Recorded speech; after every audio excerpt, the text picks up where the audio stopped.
Hello students, welcome to my YouTube channel. In this video lecture, we are going to solve questions from ILS chapter in Keith Williams Radio Navigation book. So let's begin. The middle marker transmits on what?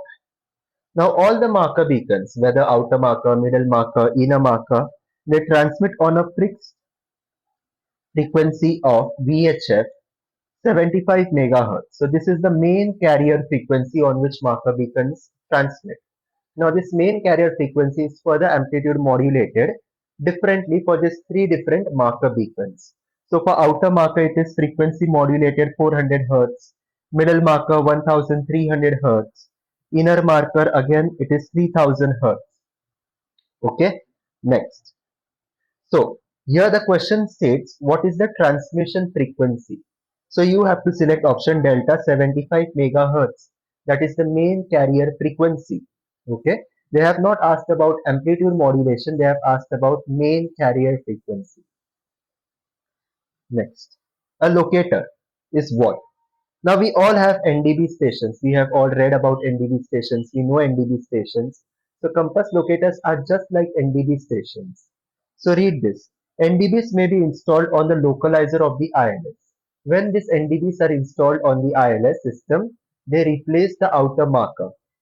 They operate independently of the ILS on a continuous basis. They are installed at these locations to enable an aeroplane to home to the localizer and to track the approach course by means of ADF equipment. So you will fly inbound using that ADF equipment. They are sometimes called compass locators since its compass gives us directions. Similarly, these locators help you to navigate towards that airport giving directions, inbound course, inbound direction. These NDBs transmit a single letter identifier. The NDB on the first front course transmits the first letter of the two-letter localizer identification, and the NDB on the back course transmits the second letter. Okay, so NDB locators are low-powered beacons, and they have a range of 10 nautical miles to 25 nautical miles. So option Charlie is the correct answer. According to the ILS coverage areas as defined in ICAO Annexure 10, which of the following situations will the pilot be guaranteed a reliable signal from the localizer? Now, the coverage of localizer is this. 18 nautical miles away from the localizer antenna, you can get localizer signals 10° either side of the center line. So you must be within this sector to receive that signal. Okay. When you come closer to the runway, 10 miles, you can get the localizer signal 35 degrees either side of the center line. Okay. So 19 nautical miles from touchdown inbound and 13 degrees displaced from the center line. No, it's not 13 degrees. If you are 19 miles away, which is around 18, that's fine. You must be 10 degree within the center line. Over here, the degrees is 13 degree. 13 degree means you are somewhere here, 13 degree outside that coverage area. So you won't receive the signals. Okay. Bravo. 27 miles and 8 degrees from the localizer. So 27 miles and 8 degrees. Now 8 degrees is within this 10 degree. Okay. But 27 miles is much farther away. So this is not possible. 10 nautical mile from touchdown, 38 degrees displaced. So 10 nautical mile from touchdown, okay here, that's acceptable. 38 degrees. So 38 means beyond 35. So again you will not receive the signal because you are beyond that range. So this is also gone. So correct option is delta. 20 miles from the touchdown, which is pretty close to 18, okay. And 8 degrees from the localizer. So 20 miles and 8 degrees. Yeah. So you can receive this signal. What is measured in order to establish aircraft position in relation to the localizer? Okay, so your localizer antenna, which is located on the opposite end of the runway, the non-approach end of the runway, will transmit in the VHF band between 108 megahertz and 112 megahertz. All decimals, all frequencies will have odd decimals in them. Okay. Now this these frequencies are further amplitude modulated by 90 Hz and 150 Hz. So the left side of the signal is 90 Hz modulated, right side is 150 Hz. Now when you are correctly following the extended center line of this runway, okay, your aircraft is correctly positioned on the extended center line, it will receive both 90 Hz and 150 Hz signals equally. Okay, so we call it difference in depth modulation. Difference in depth modulation. So in this case, the difference in depth modulation is zero because you're getting both the signals equally. Okay, equal depth. So there is a balance. Now let's say your aircraft has deviated to the left hand side of the center line somewhere here. When this happens, your aircraft will receive more 90 Hz signal and less of 150 Hz signal. So there won't be a balance. You are getting more of something and less of something else. Okay. So the CDI needle in your aircraft, the CDI indicator in your aircraft will ask you to fly right hand side to capture the center line and fly along it. Okay. So this will be your CDI indication. If you get deviated to the right hand side, your aircraft will be asked by your CDI to fly left hand side. Go left, capture the center line and go along it. So this is how it works. So the principle of operation is difference in depth modulation. VOR has phase comparison. So ILS localizer has difference in depth modulation for localizer as well as for glide slope. Okay. So the difference in phase, that is wrong. The difference in depth between 90 Hz and 150 Hz, that is right. Difference in time, wrong. Bearing to the localizer, wrong. So Bravo is the right answer. Which of the following alternatives is correct regarding audio, that what you can hear, and visual signals, what you can see? On the cockpit when passing overhead the middle marker. So you have to remember all the colors, all the amplitude modulation frequencies, the tones, the identifications. Now for middle marker, the amplitude modulation is 1300 Hertz. The color is amber. The tone, pitch is medium tone. And the identification is alternate dots and dashes 3 per second. Okay. So correct answer is this, bravo. Audio 1300 Hz, alternate dots and dashes, and visual is amber light flashes. So this box you have to remember. Okay. If you are flying a back course ILS, you are flying what?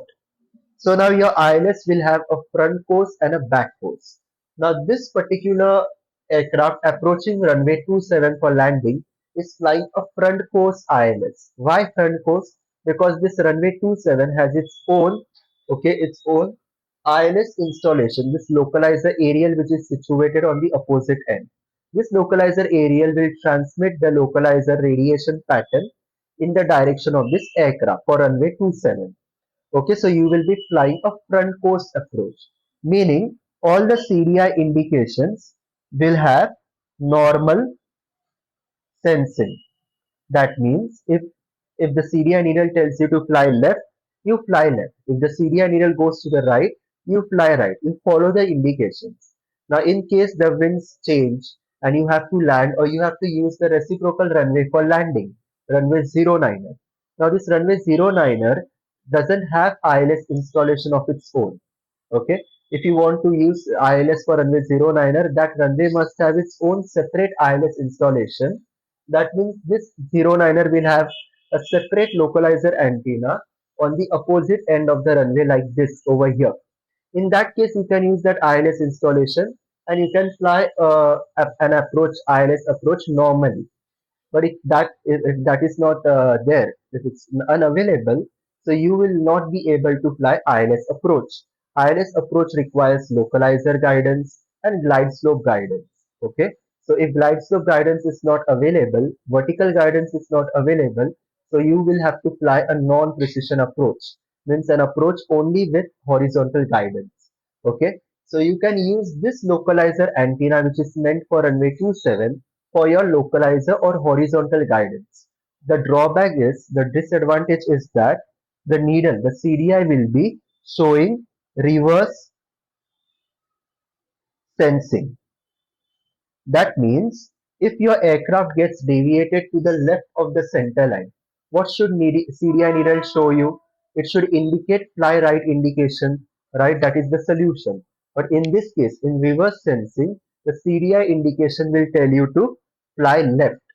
Okay, so basically in reverse sensing or in back course approach like this, you will not follow the CDI needle. In front course, you follow the CDI needle, but in back course, you do not follow the CDI needle. If CDI needle tells you to fly left, you fly right. If CDI needle tells you to fly right, you fly left. You do the opposite. That is because this runway 09 does not have its own ILS system. You are using the system designed for runway 27. So all the CDI indications are with respect to 27, not 09. But your aircraft ILS equipment doesn't know that. It will give you the indications which are with respect to runway 27, not runway 09. That's why we call it reverse sensing. Okay, so this kind of approach will be a non-precision approach on the reciprocal of precision approach runway. So this will be a non-precision approach. Okay, and this runway will be called non-precision runway, and this non-precision runway is nothing but the reciprocal of this runway 27, which is a precision runway because it has its own ILS system, localizer, glide slope, etc. Okay, so that's why option C will be the right answer. So over here, this is an example. Here the aircraft, this is the back course ILS approach. Your aircraft is correctly situated on the center line of this radial. So the CDI needle is in the center. Now, when this aircraft goes to the left-hand side, gets deviated to the left of the center line, what does the CDI needle show? The CDI needle should show you fly right. But you can see the CDI needle has moved to the left-hand side. Okay, instead of showing a right-hand turn or right-hand indication, it is showing left-hand indication. So you have to disregard CDI indication.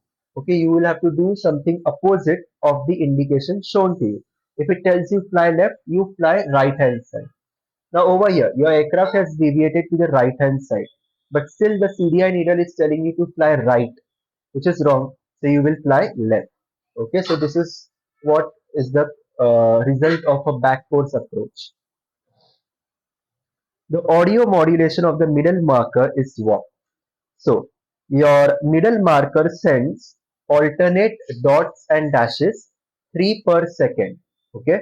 So the correct answer is a sequence of 3 dashes, then 3 dots, then again 3 dashes every second. Okay. So alternate dots and dashes 3 per second. Next. The glide slope is fully down. How much deflection does this indicate? Now, your ILS system has this glide slope of maximum deflection plus or minus zero point 0.7 degree. For localizer, it is plus minus 2.5 degree. So you must remember this number. For glide slope, it is plus 0.7 degree means 0.7 degree above the glide slope, minus 0.7 means 0.7 degree below the glide slope. Okay. So the glide slope needle is fully down. So when the glide slope needle, let's say this is your CDI indicator, and these are the dots. When the glide slope needle is fully down like this, that means it is to its maximum limit, and CDI needle will always tell you the solution to fly down, fly up. So if the CDI needle has gone to its maximum fly down indication, that means your aircraft has deviated 0.7 degree above the glide slope. Okay, so your aircraft is above the glide slope up to its maximum limit, and therefore you are getting a fly down indication. So 0.7 will be the answer. Full deflection on a glide slope indicates that aircraft is 0.7 degree above or below the correct glide path, like here 0.7 degree. So on a 4 dot indicator, every dot will be 0.175. 0.7 divided by 4. On a 5 dot indicator, it will be 0.7 divided by 5, which is 0.14. Okay. So just remember these two maximum values. If it's a 4 dot indicator question, you can divide by 4. 5 dot indicator question, you can divide by 5. On what carrier frequency does the inner marker transmit? They are talking about the carrier frequency, the main frequency. So all the marker beacons, whether it's middle marker, outer marker, inner marker, they transmit in a frequency band of VHF, which is 75 megahertz. So this is the main carrier frequency. And the further this marker beacons are amplitude modulated. Inner marker 3000 hertz, middle marker 1300, outer marker 400. Okay, but here they are asked about carrier frequency. So carrier frequency is 75 megahertz VHF. Okay, localizer is also VHF band, but the frequency is between 108 से लेके 112 odd decimals. Okay. So this concludes the lecture. I hope you have understood all the 10 questions I have answered in this lecture. You have learned something new today. Keep practicing these questions again and again. With this, also practice questions that I have solved from RK Bani and Oxford book. Thank you.